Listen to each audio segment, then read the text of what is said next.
see the cabin needs painting really bad. We have a few thunder showers kicking around, but nothing too bad. So we're going to get right on it and get that cabin painted and the lawn mowed. Majestically, the sun sinks down behind the Wyoming range as another thunder shower kicks around. This one's going to hit us with a little hail and lots of water. I let the water run in the canoe, and that way we can dip it out to use it for different things around the cabin.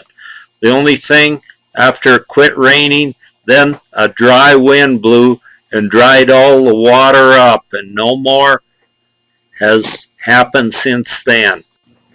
The Wind River Range looks as if it's got a really good capping of snow on it this year again. That'll make for good water this summer. An antelope very carefully sneaks in to enjoy some of that salt off from our salt block. We have a good day, so it's time to get on with the painting process.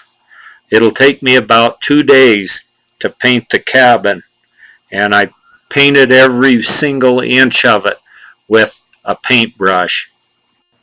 Next time I might buy or rent an airless sprayer. It would sure be a lot faster, but anyway, the paintbrush is supposed to be really a good way of doing it. It sort of rubs the paint into the logs in good shape, and it's sure needing it now. I climb up on the porch roof and paint the gable end above the porch, but behind the house I wasn't so lucky to have a roof to stand on, so I had to rely on ladders, and my ladder would just barely reach. The first day I had about 1/2 of the cabin painted by the time the sun dropped down behind the Wyoming range. There are numerous flowers blooming around the property. We see the phlox are the main ones, sticking their heads up to be pollinized by the first bee that comes along. The house painting is going along kind of slow but steady. Another antelope has a hunger for the salt block, but every time one starts to have some salt, something happens to spook her away.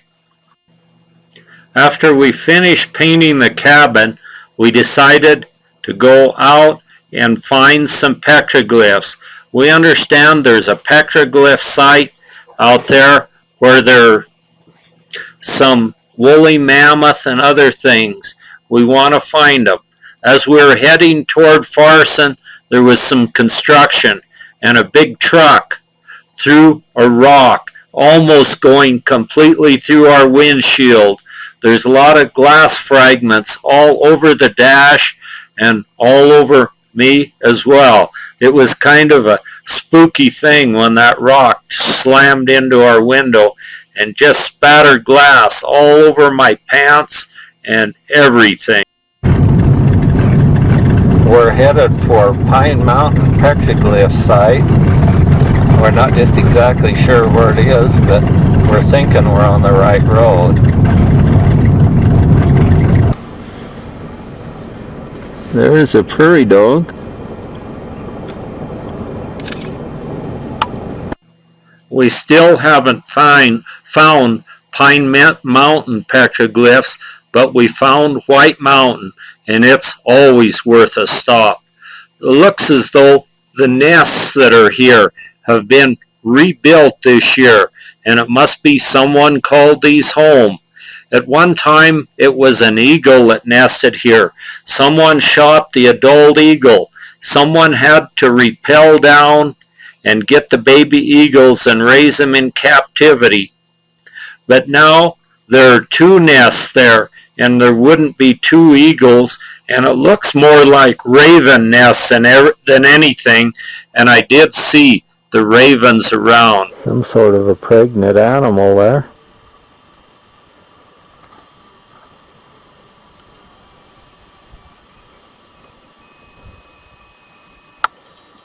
wolf with his toes.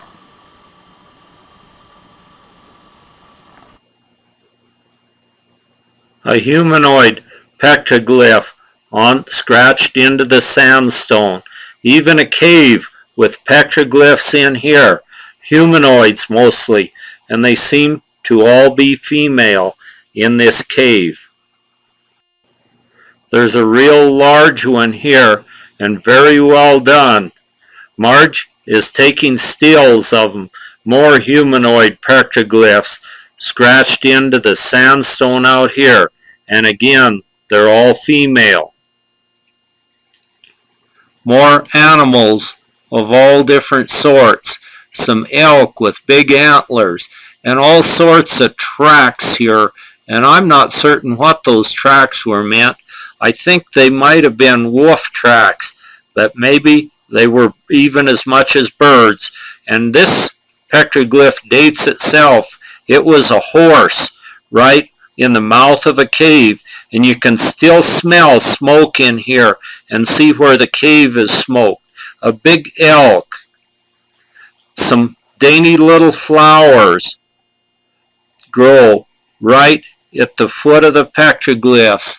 Another large animal, it looks like it may have been a bear with a long tail, or maybe a wolf.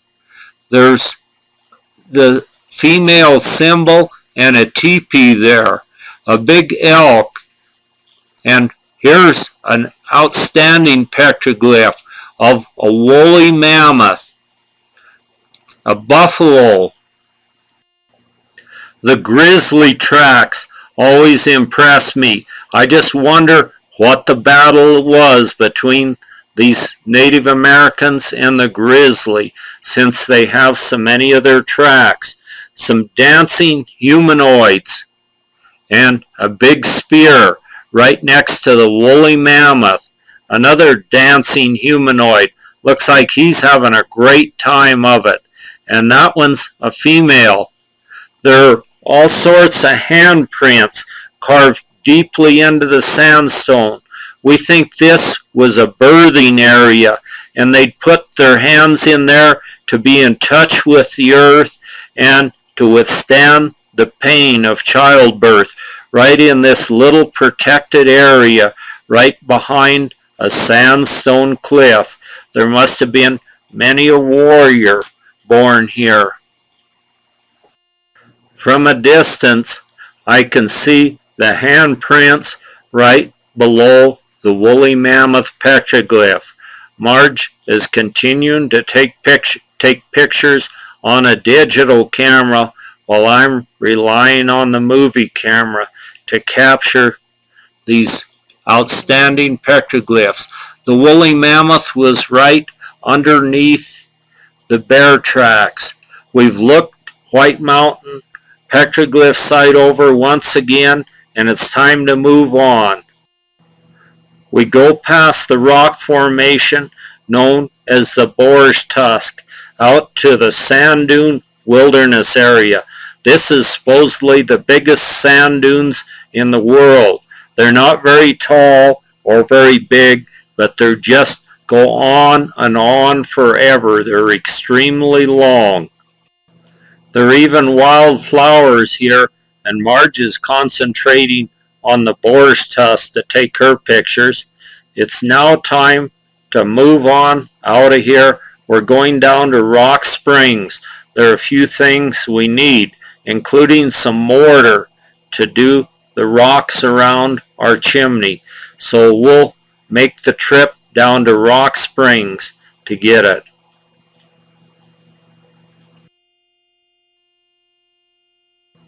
The road winds through the sagebrush flat, and since these dunes aren't stabilized at all, there's many places where the sand has drifted across the road where it almost seems like you're not going to get through at first. So I speed up a little, we see the sand dune coming, and we just buzz right on through it. On the way out of the dunes, we stop to admire the wild flowers blooming right along the side of the road. These must be hardy flowers, but they only have to get enough moisture to last a little while, just to be pollinated and send their seeds out. The crocus are growing on the sand dune as well. Some prickly pear cactus are just ready to burst into bloom. We get to Rock Springs and go shopping in Kmart and Walmart. I get my mortar and come home the next day. I'm hard at it, fixing the rock on the outside of my chimney. It was kind of a difficult place to work. The roof is so steep, and I had a hard time getting my materials up there and hanging on while I put them on. I found if I used smaller rocks, it seemed like it was easier for me to handle. That was a fun job, and it's going to add a lot to the appearance of the cabin if I can get it done. Rock after rock, I mortar the chimney and stick the rocks to it as I go up toward the. The rocks were somewhat difficult to get up there, but get up there I did, and there were some visitors. An old doe antelope looks as if she's babysitting everybody else's antelope. We haven't got much done since we've been in Wyoming other than work on the cabin, so we decide to take a drive up Green River after I get done on the chimney. It's later in the day, and we get up there, and it's still a lot of nice daylight. We see Flat Top standing tall in the background over Green River Lake. We go to a little parking lot. We look up on the hillsides around us and see there's still a lot of snow. Many wildflowers are blooming now. The phlox are just everywhere, blooming the best I've ever seen them. In places there were just blankets of phlox of two different colors growing across the ground. Many other wildflowers of all other different types are growing up here in the high elevation right along the banks of Green River Lake. It almost looks as if these flowers are in direct competition, which I guess they are. Some of them stand up a little taller and try to look a little prettier to attract the bees. We see an old cabin right on the bank of Green River Lake. We go on beyond it, hardly able to get by with all the pretty wildflowers we have to stop and look at. We take the trail that says to the high country. We won't be able to go far because it's later in the day. I guess we worked a little too long that night, and Marge is taking her sweet time coming along, taking a picture of every wildflower she sees. The wild strawberries are in bloom. Oh boy, I wish they were ripe. I could use a nice strawberry. When we get out of the timber, we can see the outlet of the Green River Lake, which is the Green River, and Flat Top standing tall in the background. Flat Top is a picture postcard if I've ever seen one, and it's standing right in front of us as we walk up the trail toward the high country. All the pretty wildflowers are blooming right in front of us as we move on up. Some standing tall above the floor of the alpine meadows, while others are down closer to the floor of the meadow. And every color of the rainbow seems to be represented right here on these wildflowers. We cross a bridge across the Green River at its very beginning. The center of the decking on the bridge is worn from all the horse traffic. You can take these trails and they end up going clear up in the mountains everywhere. Even some of the flowers choose to grow right on the edge of the Green River. Across the Green River, we see an old homestead ranch here. The buildings are still standing, and the roof of this is the sod roof with grass growing on it. The old house hasn't been used in years, but wow, what a picture. You wouldn't need pictures on the wall. All you need is a window to look at the sights of the various moods of the Green River country. These logs look as if they were all hand-hewed. A trail to the bathroom. An old cream separator sets out here idle. They must have milked some cows and separated and maybe sold cream. The hand, you can still see the hacks from the hand hewing here on the logs of the cabin. It must have been a back-breaking job hewing all these logs, and an old badger has chose to drill a hole right out front of the cabin, and maybe another hole. We see a penned off area, and it was probably either a calf or a hog pen here. I would guess maybe a hog pen. And Flat Top and Green River Lakes stand in front of you. This would be nice all seasons of the year. You could go out in the winter and chop a hole in the ice in the Green River and catch all the fish you wanted. The old fence is fallen down, and they've taken a lot of time building the gates. Each pole was meticulously drilled in to the gate post to make a very sturdy, good gate. Some of the old farm equipment still stands idle. An old spike-tooth harrow stands in the background. There's a wagon down at the bottom of the hill. This wagon was made out of an old Model T truck frame. A Fresno sits idle right beside a bush right on the banks of the Green River. The old wagon was made on this old truck bed. You can still see the brake pads for the old truck and the wooden spoked wheels. I guess if the old truck won't run, there's a better idea. Just cut the truck part off and pull it behind a team of heavy horses. A little duck comes fluttering out of the bush right next to me. I look in the bush, and here's 5 little duck eggs. Pretty colored little duck eggs. No wonder she was in a hurry to get out of there. She didn't want me to see her nest, but I did anyway, but I was careful not to disturb it. The tongue is rotten, but still laying there to the wagon. It must have taken a team of pretty heavy horses to pull this old wagon, because it was really heavy. Even the differential and stuff were left on the rear end of it there to make it even heavier.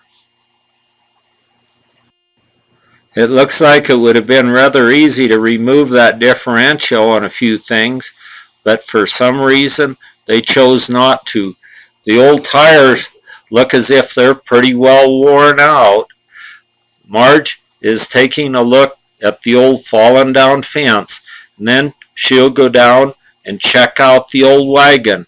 While she's doing that, I'm going up and check out one of the other old log cabins. I walk in there and see there's been an old moose in there. Maybe that was a good place to weather a storm.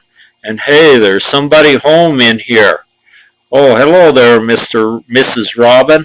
Looks like you're sitting on a pretty nice nest of eggs there too.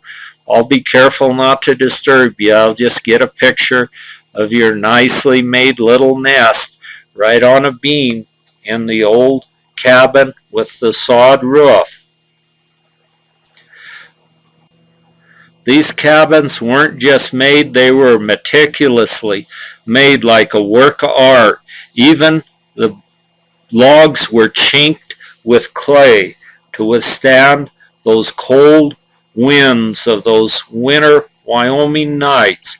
Marge sits in the window of one of the cabins, just taking in the scenery and the wildflowers all around us. Every place you look, there's wildflowers. I'd say that old wagon had a pretty nice place to die, right in a field of wildflowers with Flat Top standing guard over it in its final resting spot.